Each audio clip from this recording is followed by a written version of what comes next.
Play Axie Infinity, DeFi Kingdoms, and other cryptocurrency games while you can, because by the middle of 2023, lawmakers are going to start cracking down.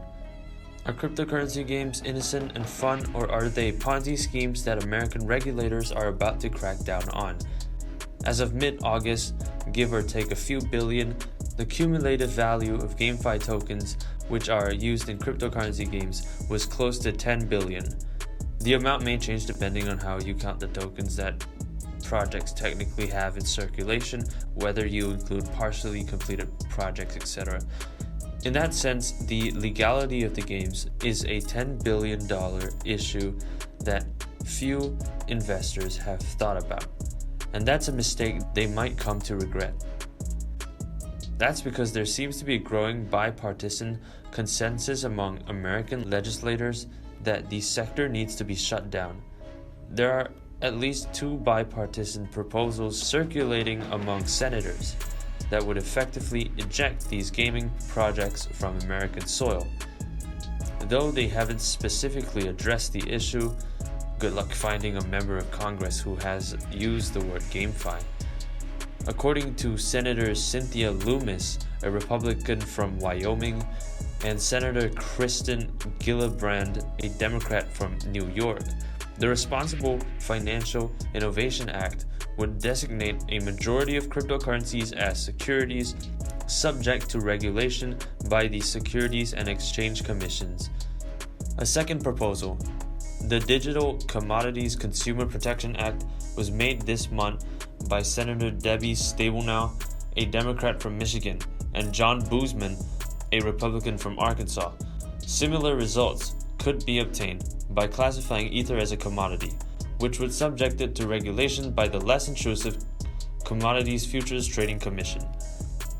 Securities classification for Axie Infinity, DeFi Kingdoms, and other games.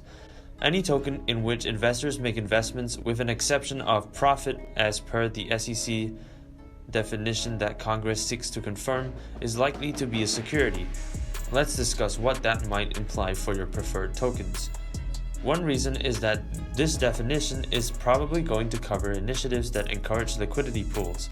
Axie Infinity, which rewards liquidity pools with interest payouts through its native token, Axie Infinity Shards, and DeFi Kingdoms, or DFK, which rewards liquidity pools with its native token Jewel and Crystal, are 2 examples of projects this would impact.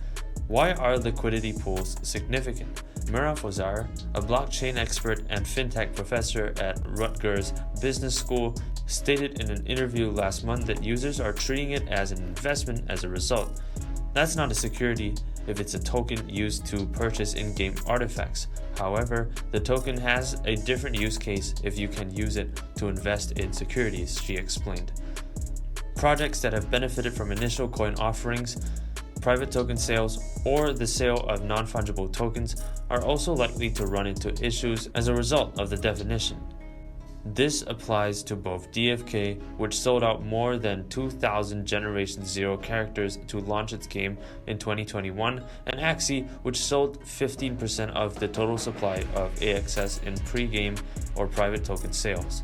They fall under the definition of a security once they are using something to generate capital, according to Ozar. In addition to the obvious, history suggests that SEC prosecutors will likely uncover a variety of other justifications for classifying gaming tokens as securities. The agency claimed in a lawsuit filed last month that several tokens listed on Coinbase were securities because of everything from developers referring to investors as shareholders to one project's choice to display a photo of its CEO pointing at a joke about Goldman Sachs. Consequences: fines, registrations, and disclosures. Depending on how lenient SEC officials are feeling, the penalties that game developers could receive could differ. Developers will at very least be obligated to abide by the same disclosure regulations as American public companies. This entails closing public offers, principal stockholders, which are those who own more than 10% of the total supply of tokens, and an annual report that includes an audited balance sheet and cash flows. For developers who have grown Accustomed to managing projects worth millions and occasionally billions without disclosing their names, the disclosure requirements alone could be a rude awakening. In addition, a securities classification would probably result in significant penalties for contravening projects. The SEC reached a settlement about a month ago with a project that participated in an ICO while failing to register its offering as a security, which may be a sign of how regulators will approach the problem. Developers in that case consented to file with the SEC and reimburse investors for their purported losses or risk a fine of up to $30.9 million. Christos Makidris, a specialist in tokenomics and adjunct associate research scholar at Columbia Business School, said in an interview with Cointelegraph that intent matters. Some NFT and Gamefi projects are so complicated that rules are obviously being avoided.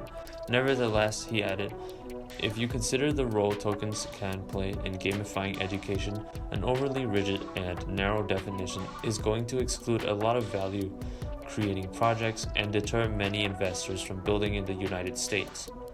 Alabama, Hawaii, Utah, and 47 other states may want to have a word. Washington, D.C. regulation is just one obstacle that troubled crypto gaming enthusiasts will face in the future. What the late U.S. Defense Secretary Donald Rumsfeld referred to as unknown unknowns are the cause of a less predictable problem. Alabama, Hawaii, and Utah are an unlikely trio of U.S. states that serve as this example. If you're keeping score, Canada is also included on the list.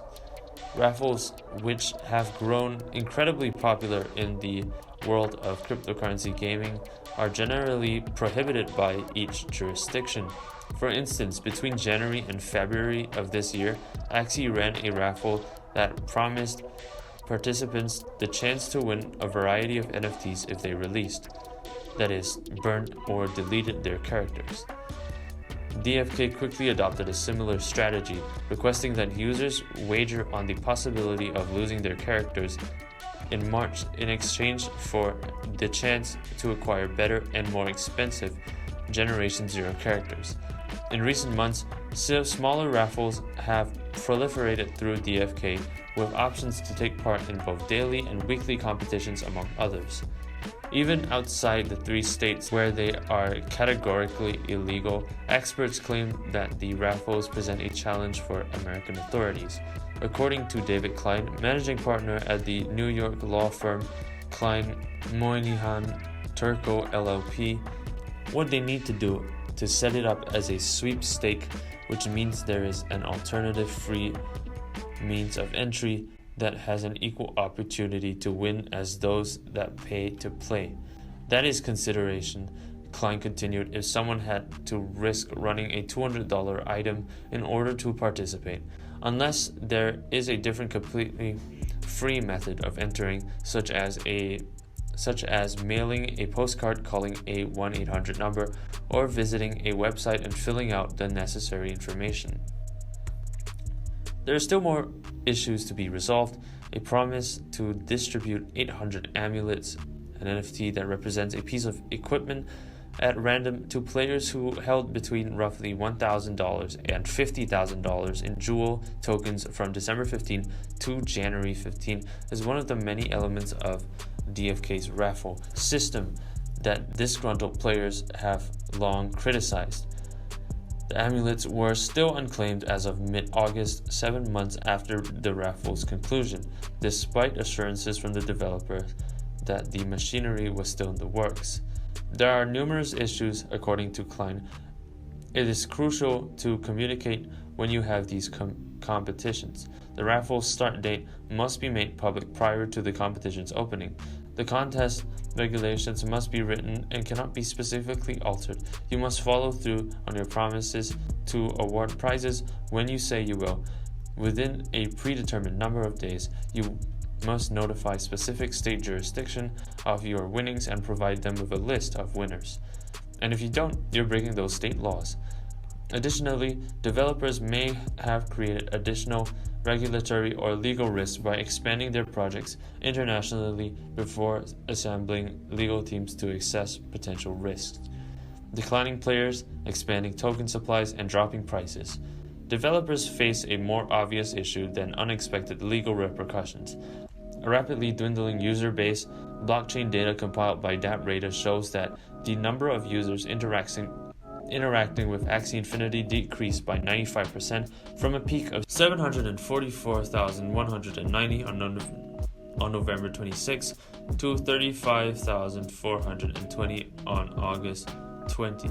A peak of 36,670 DFK players in December was followed by a decline of 85% to 5,290 as of August 19. The decrease coincides with a sharp increase in the supply of circulating tokens over the same time period. DFK's dual supply increased with roughly 60 million to more than 100 million by the middle of 2024. The supply, which excludes a new token called Crystal for the game that was launched on the Avalanche chain, is expected to increase by 500% to 500 million. Kleiner oversees compliance for a number of secret high-profile NFT projects evaded the question of how many years of hard prison time developers might be facing for improperly conducting raffles. He said, "I want to help the industry do it right." However, he warned against projects that hadn't complied. You could be charged with breaking state gambling laws by a regulator, which is illegal. You might face a lawsuit from a disgruntled private litigant, or a mix of the aforementioned. It appears that 80 million Axie Infinity tokens are currently in use, with an additional 190 million set to be released over the following 3.5 years. It is important to note that it appears that developers are fiddling with official circulation figures, which could lead to further regulatory scrutiny in the future. A problem that could deprive developers of legal funding when it's most needed is the rapidly growing token supply coupled with a declining number of buyers. Can devs do something? By the middle of 2023, according to Loomis, Gillibrand, and other lawmakers, Congress will most likely pass legislation that clarifies the securities law relating to cryptocurrencies. Where are the project's developers in light of the impending sea change? There has been no communication from the $10 billion sector. Keep in mind that the figure does not include the value of the project's characters, properties, or other NFTs. It only accounts for the value of the tokens related to gaming projects. According to CoinGecko's list, the developers behind the top 16 play-to-earn projects have revealed their identities. Of course, that includes people connected to Sky Mavis, the creator of Axie Infinity. However, the majority, including those behind DFK, have chosen to maintain their anonymity and have revealed little about themselves, including their home countries. To be fair, DFK did incorporate Kingdom Studios as a legal entity in Delaware this year. Realistically, if developers want to see congressional proposals changed, they have less than 365 days to start lobbying lawmakers. They haven't made any radio noise so far. Every day that goes by in silence seems to increase the likelihood that Gamefi investors will lose everything. That's about it for today's video. Let me know your thoughts in the comments down below. Do like the video and subscribe, and I'll see you in the next one.